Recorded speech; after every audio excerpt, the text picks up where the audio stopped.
After seeing federal agents on the streets of Portland. It's comprised mostly of white suburban women, most of whom have never protested before.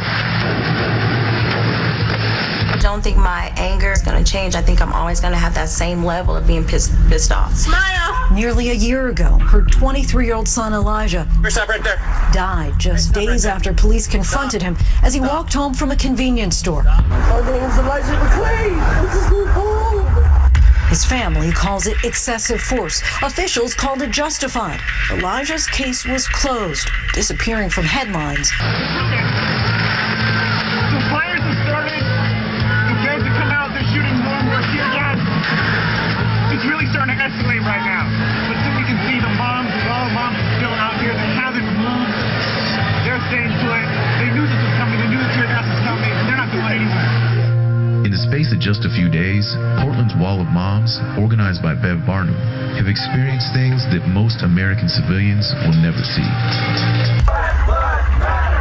White men with weapons often get arrested without any violence. Look at James Holmes, a white man who was a mass murderer, was able to be arrested without incident. Somehow, when it comes to white suspects, police manage to locate a level of discipline and care and patience that they don't for black suspects, even ones who are unarmed. Watch as the man in the red shirt and shorts walks with his hands up to his car. He gets in, then emerges with this. John! Police officers immediately shout out a warning that he's armed. The man went down, and for more than a half hour, police tried to convince him to move away from the gun. They couldn't approach him after they had him down because he still had the gun. Finally, he got up from a seated position and walked to the shade of a nearby tree. Police slowly moved in and took him into custody. I didn't know what organized something meant. I didn't understand that I would have to activate a community and I would have to get gas masks and helmets. What made you decide that you wanted to go over to the Justice Center and put yourself out there? I realized, okay, so we have federal officers here apprehending people, shooting people in the head, tear gassing them, like things that you read about happening in war-torn countries were happening here. Journalists being stripped of their rights. My primal mom rage came on, and I went on a Portland Working Moms group, and I asked them if they would come out with me, even though I didn't know what that would mean or what that would look like. And within an hour, 70 moms said yes. I've been waiting for someone to organize something. I'm guessing dispatch got a report of somebody walking with a rifle slung over their back. That would be my assumption. Right. So, I mean, in a legal sense, it's just as legal as me walking down the street with my dog. You don't need to have your hand on your gun, man. Oh, you do? That's part of what we do. Okay. What's that? Let me something to you. Okay. I'm advising you guys that you need to take a long, hard look in the mirror. All right. I don't know if any of y'all ever served in the military, but the oath you took to the Constitution, you take something very similar when you pin that shiny little badge to your chest, do you not? Okay.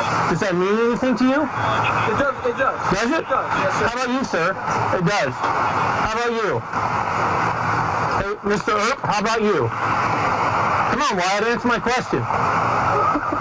Apparently you don't understand that you don't have the authority to tell me what to do. Okay, that's... Okay, all right. See you, tough guy. Bye. Bye. See you, Wyatt. That's the issue that galvanized the nation after seeing video of George Floyd's arrest. The video is shocking. A black family is ordered to the ground, even a 6-year-old girl, and they are terrified. It happened after cops in Aurora, Colorado stopped the SUV believing it had been stolen. Turns out cops were really looking for a motorcycle with the same license plate, but from a different state. By now, millions of people, including Donald Trump, have seen these women get tear gassed repeatedly. The president tweeted that the wall of innocent mothers is a scam. But in Portland, it's bringing out more white women who are seeing themselves reflected in that wall. Having an opportunity to really feel what's going on here means a lot to me. Say her name! Breonna Taylor! Say her name! Breonna! Now, her name on the lips of so many protesters, continuing across the country seeking justice and police reform, pushing towards a national reckoning on race. No-knock warrants were exercised against people living in Beverly Hills or Bel Air with the same frequency that they are exercised against Black people who live in Black neighborhoods. We would have far more constraints on police officers' ability to do that. If you are exercising your Second Amendment right to protect your home, you will shoot back. And when you shoot back, that becomes a justification for the police officers to completely take your home out. After Breonna was killed, Tamika spent hours searching for her, grasping for answers, when she finally spoke to an officer at the scene. He asked if Breonna or Kenny, if I knew if they had any enemies or anybody that would want to hurt them. And of course, no, absolutely not, I say. And he asked if anything had been going on with Breonna and Kenny. I asked, are you insinuating that Kenny did this? Because he would never. And they're asking questions without letting you know that it was a police officer who had shot your daughter. Exactly. They could have told her what happened to Breonna, but they were in self-protection mode. And if we can get that good story together, we can muddy the waters enough so that there aren't going to be significant demands for an investigation. These are the kind of procedures that tell us that the police have too much power and control to determine the aftermath. In a failed effort of transparency, the Louisville Metro Police Department released the incident report yesterday with virtually no details, listing Breonna's injuries as none. That dazzling smile now plastered around the country, but her case was largely overlooked for 2 months until the release of Kenny's 911 call amidst protest over George Floyd's death. Say her name! Breonna Taylor! This is kind of funny. Donald Trump wanted a wall, right? We got one. The Wall of Moms is growing in Portland. And Wall of Moms groups are being launched in cities like Chicago and Oakland. Other Wall of type protest groups are getting into the mix too. From dads with leaf blowers to medical workers and even a wall of veterans. I've asked my mother, my father, my grandparents, my great-grandparents, why segregation, why racial discrimination? And they would say, that's the way it is. Don't get in the way, don't get in trouble. But one day in 1955, at the age of 15, in the 10th grade, I heard about Rosa Parks. I heard Dr. King speaking on old radio. The leadership of Dr. King, his words, the action of Rosa Parks inspired me to find a way to get in the way. I got in trouble. It was good trouble. It was necessary trouble. Barbara Lee, Mayor Harris, been getting in trouble. I have the feeling that here today, we're too quiet. We're too quiet. We need to make some noise. We need to find a way to get in the way. We need to find a way to get in good trouble, necessary trouble, if we're going to save America.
And now to the unrest across the country following the grand jury decision in the Breonna Taylor case. Protesters took to the streets in several major cities after the grand jury declined to charge 3 officers in Taylor's killing. One officer was charged with 3 counts of wanton endangerment for firing into a neighbor's apartment. Last night's protests were mostly peaceful. In a democracy, the right to vote is the most powerful, non-violent tool we have. Many people marched and protested for the right to vote. Some gave a little blood, and others lost their lives. Mr. Speaker, we cannot forget our values. Have fought too hard and too long to back down now. I will fight any bill that turns the clock back to a darker time.